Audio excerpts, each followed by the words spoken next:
horta waxay igu leeyahay badnaa waxay ahayd markii aan oran jiray xaalad kale garoonkii maalin dambe uu xaalad kale galayba halkan ayuu inta badan ciyaaraha ka tabiyaa ciise oo loo garan og yahay Tony قرصوني محموسة ها تعيرت سريقة وفيا قرصوني محموسة هو سودمي عيارتا 28kii bishii aynu soo dhaafnay ee October iba furka koobkii gobolada Somaliland ayuu ka soo dhex muuqday tabinta tooska mucallaqa tabiya ciyaaraha Ciise Ibrahim Guuleed oo loo garan og yahay Ciise Tony kaasi oo taageero badan ka helay bulshadii kala duwaneed ee sida maalinlaha ula socotay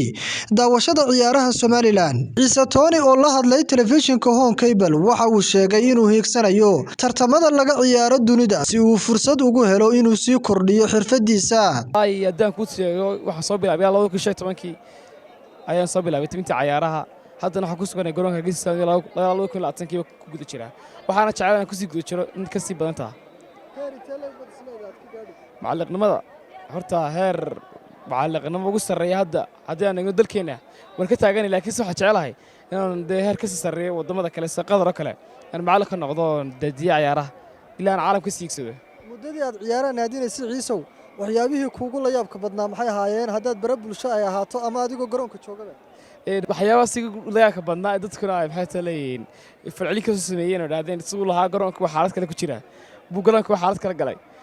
دي أرتا دي تاسفرنا ويقا وانا ديكو قوصل هارنكا daadihiyaha ciyaaraha Ciise Tony ayaa sidoo kale ka waramay kelmadaha ay inta badan bulshada ugu yeedho kuwaas oo isagu adeegsado xilliga lagu jiro tabinta ciyaaraha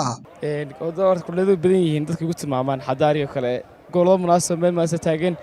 farbadan yihiin ka soo tilmaamay badan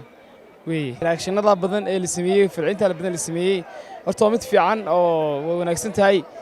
ciyaaraha gobolada Somaliland si habsimi u socdeen si wanaagsan maanta naga soo dhamaatay alxamdulillah dadka intii taageeri jirtay intii kala waxaan mahad celinayaa say dhiirigelin jireen iyo dhamaantoodba Ciise Tony oo kamid ah howlwadeenada telefishinka Home Cable isla markaasina si toos ah u tabinayay ciyaarihii naadiyada heerka koobaad ee gobolada Togdheer iyo Saaxil kuwaasi oo si toos ah looga daawanayay telefishinka Home Cable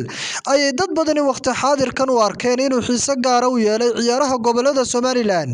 Maxamed Joker telefishinka Home Cable Hargeysa